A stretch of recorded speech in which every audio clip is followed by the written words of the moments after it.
Hello বন্ধুরা, আজকের এই বিকেলটা শুরু হলো দোকানটা সুন্দর করে গুছিয়ে। মাছগুলো পরিষ্কার করে সাজিয়ে রাখলাম যাতে ক্রেতাদের চোখে ভালো লাগে। বাজারের পরিবেশ ছিল বেশ জমজমাট, চারিদিকে মানুষের ভিড়, কেনাকাটার ব্যস্ততা আর বাজারের পরিচিত কোলাহল সব মিলিয়ে এক আলাদা অনুভূতি। দোকানে বসতেই মনে হলো আজকের দিনটা হয়তো ভালোই যাবে।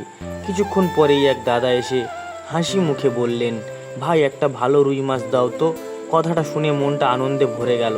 আমি যত্ন সহকারে মাছগুলো দেখিয়ে বললাম, দাদা সব মাছই টাটকা, আপনি দেখে পছন্দ করে নিন। দাদা মাছ দেখে একটি সুন্দর রুই মাছ পছন্দ করলেন।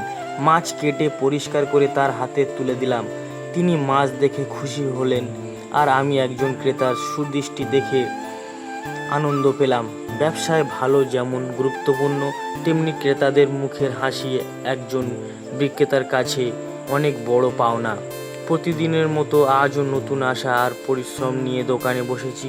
বাজারে কখনো ভিড় বেশি হয়, কখনো কম হয়, কিন্তু কাজের প্রতি ভালোবাসা থাকলে সব ক্লান্তি দূর হয়ে যায়। একজন মাছ বিক্রেতার জীবনে প্রতিটি দিনই নতুন অভিজ্ঞতা আর নতুন সংগ্রামের গল্প। দিনের শেষে একটাই আশা, সততা আর পরিশ্রমের মূল্য একদিন না একদিন অবশ্যই পাওয়া যায়।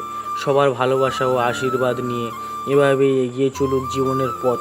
ভগবানের কৃপায় সকলের জীবন সুখ, শান্তি ও সমৃদ্ধি ভরে উঠুক। বন্ধুরা, টাটা, বাই বাই। সবাই ফলো করে দেবে আর লাইক করে দেবে।